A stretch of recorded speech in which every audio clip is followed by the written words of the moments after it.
Hai semua, kembali lagi di channel Openime. Sambil kita menunggu chapter resminya rilis dalam versi legal dan bahasa Indonesia, di sini kami akan mengulas beberapa hal yang terjadi pada manga One Piece chapter 1021 yang telah rilis meski masih dalam versi bahasa lain. Tapi sebelum kita masuk ke pembahasan, ada baiknya kalian klik tombol subscribe dan aktifkan notifikasi loncengnya untuk update video kami selanjutnya. Baiklah, tak usah nganteni suwe-suwe maning, mari kita bahas bareng-bareng. Langsung saja, One Piece chapter 1021 berjudul Iblis. Di halaman cover memperlihatkan sosok Franky dan Senor Pink yang tengah menangis di sebuah bar dengan bartender seekor macan tutul yang juga menangis sambil minum-minum sake bersama mereka. Kita jadi mengingat sejenak bagaimana pertarungan Franky melawan Senor Pink yang begitu fair dan jantan ketika berada di Dressrosa. Chapter dimulai dengan scene di mana kita melanjutkan di chapter sebelumnya, yakni pertarungan antara Robin versus Black Maria. Di sini, Black Maria berkomentar kepada Robin bahwa wujud raksasanya pasti akan menghabiskan banyak energi. Namun Robin mengatakan jika dia tidak perlu khawatir karena pertempuran ini akan segera berakhir. Robin menggunakan teknik serangan baru yang disebut dengan ular laut atau bunga naga laut. Dia mengirimkan lengan raksasanya merayap seperti ular untuk meraih kaki Black Maria. Namun Black Maria masih bisa mengantisipasi hal itu. Dia menggunakan ujung runcing senjatanya untuk menyerang lengan Robin. Black Maria kemudian menyadari bahwa kerusakan itu akan mengenai tubuh utama Robin juga.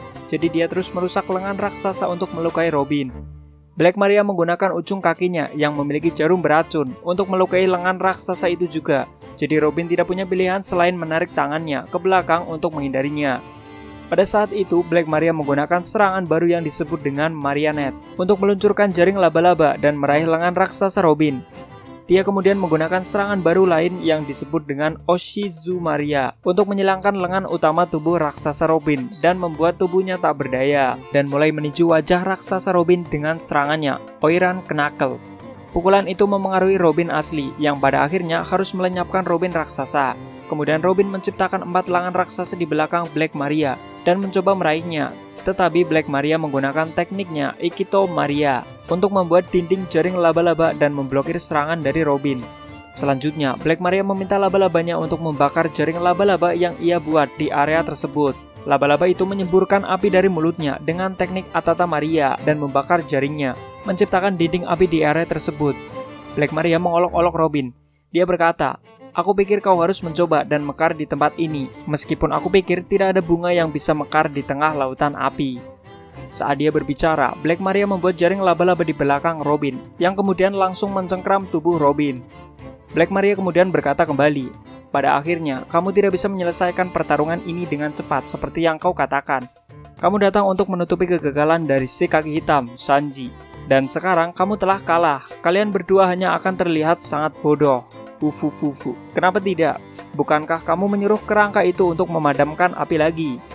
Brook yang mendengarkan percakapan itu langsung menjawab dengan cepat. Dia berkata, "Hal yang bodoh untuk dikatakan, Black Maria-san. Jika aku jadi kau, aku akan pergi dari sana secepat mungkin. Yohohoho." Black Maria terus menuju tubuh asli Robin yang masih tersangkut jaring laba-laba miliknya.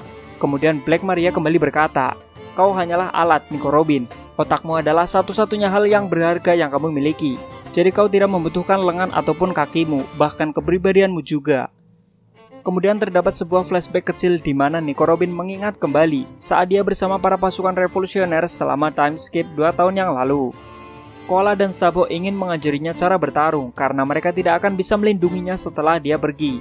Koala menawarkan untuk mengajarinya Gyojin Karate, sementara Sabo menawarkan untuk mengajarinya Ryusoken atau tinju cakar naga. Kemudian Hak datang dan mengatakan Koala dan Sabo untuk meninggalkan Robin sendirian karena kunci bersamanya cukup kuat dan dia tidak membutuhkan perlindungan apapun. Robin kemudian memberitahu Koala dan Sabo bahwa dia mungkin ingin belajar sedikit tentang cara menggunakan telapak tangannya. Koala dan Sabo dengan senang hati setuju untuk mengajarinya. Robin mengingat kembali beberapa kali dia menggunakan telapak tangannya setelah time skip, seperti ketika dia menggunakan Gigantes Komano di dasar laut untuk mencegah Sanigo menabrak batu, dan berpikir tentang bagaimana pelajaran itu berguna saat ini. Sabo mengajarinya untuk melihat melalui inti targetnya dan Koala mengajarinya gerakan rahasia dari Gyojin Karate. Robin mendapatkan kembali kekuatannya dan menggunakan serangan baru yang disebut dengan Millfleur Gyojin Karate Giganteum. Dia melesatkan telapak tangan raksasanya untuk menghantam langit-langit dan menciptakan gelombang kecut seperti pukulan Gyojin karate untuk menghancurkan seluruh langit-langit. Reruntuhan yang jatuh memadamkan api dan menghancurkan jaring laba-laba dari Black Maria. Robin kemudian menggunakan teknik baru yang disebut dengan Demonio Fleur, mengubah tubuh raksasanya menjadi iblis hitam dengan sayap kelelawar, tanduk, dan bertaring. Black Maria terkejut dan berteriak, "Apakah itu iblis?" Kemudian Robin berkata, "Aku tidak masalah menjadi iblis karena ada orang-orang yang membuatku merasa dibutuhkan, dan orang-orang dengan sukarela mengandalkanku untuk meminta bantuan." Saat dia berbicara, Robin menciptakan lebih banyak lengan di sekitar Black Maria untuk meraihnya. Kemudian Robin berkata kembali, "Kau bilang tangan dan kaki tidak diperlukan, kan?" Kemudian Robin melancarkan satu teknik serangan yang luar biasa, Grand Jacuzzi Clutch. Nico Robin dalam wujud iblis raksasanya mencengkeram tubuh Black Maria sampai dia KO dan mengeluarkan darah dari mulutnya. Para bawahan Black Maria mencoba melihat apa yang terjadi, tetapi Brook menciptakan dinding es yang cukup besar sehingga mereka tidak bisa melewati area lain di ruangan itu. Di sebuah lubang kecil di dinding, mereka melihat Black Maria tak sadarkan diri di tanah dan wujud iblis Robin. Para bawahan Black Maria serentak berkata, "Iblis!" Dinding es mulai pecah, tetapi sebelum bawahan Black Maria bisa pergi untuk membantunya, Brook melangkah di depan mereka. Kemudian Brook menggunakan serangan baru yang disebut Orchestra Fresh the Arms. Dia menyerang para bawahan Black Maria dengan potongan es berbentuk Gislev untuk mengalahkan mereka. Brook meraih Robin yang terluka, sementara burung Mary mengawasi mereka. Pertarungan Robin versus Black Maria berakhir di sini. Selanjutnya kita beralih ke pelabuhan Tokage di wilayah Wano Kuni.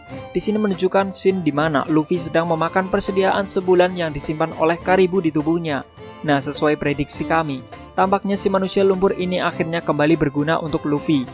Kemudian bajak laut Hertz mencoba bertanya kepada Luffy tentang situasi di Onigashima, tetapi Luffy menjawabnya sambil makan. Jadi mereka tidak mengerti apapun yang dikatakan oleh Luffy. Kemudian Shinobu dan Momonosuke telah meninggalkan mereka sejenak untuk berbicara empat mata. Momonosuke meminta Shinobu melakukan sesuatu untuknya. Kemudian Shinobu berkata, "Aku tidak bisa melakukan itu. Jika aku melakukannya, kau tahu tidak ada kata mundur kan? Dan tubuhmu bisa berubah, tapi hatimu akan tetap seperti anak kecil." Kemudian Momonosuke menjawab, "Tidak apa-apa bagiku selama aku memiliki kesempatan untuk menjadi naga yang lebih besar. Shinobu, tolong gunakan Juku-Juku no Jutsumu untuk membuatku menjadi dewasa." Ya, sesuai dugaan kami di spoiler sebelumnya, Momonosuke akan menjadi naga besar mungkin layaknya seperti Kaido. Gila dah, akhirnya Momonosuke akan menunjukkan kemampuan sesungguhnya untuk ikut andil dalam pertarungan melawan Kaido. Mungkinkah ini saatnya dia menggunakan kemampuan spesial dari buah iblisnya, Artificial Dragon tiruan dari Kaido. Naga diadu dengan naga, atau mungkin Momonosuke akan menunjukkan kekuatan dari pedang yang diwariskan oleh Oden padanya. Kekuatan sesungguhnya dari Ame no Habakiri akan segera ditunjukkan oleh Momonosuke. Dia mungkin akan berduet dengan Zoro nantinya untuk mencabik-cabik sisik naga Kaido. Nah, One Piece Chapter 1021 berakhir di sini. Minggu depan fix libur dah, kali ini dari majalah Weekly Shonen Jump. Terima kasih telah menonton video ini. Jangan lupa untuk like dan share-nya ya. Jika ada pertanyaan atau bagi yang mau request, silahkan tulis di kolom komentar. Tetap stay di Openime. Sampai jumpa dan ketemu maning nang video selanjutnya. Matur nuwun.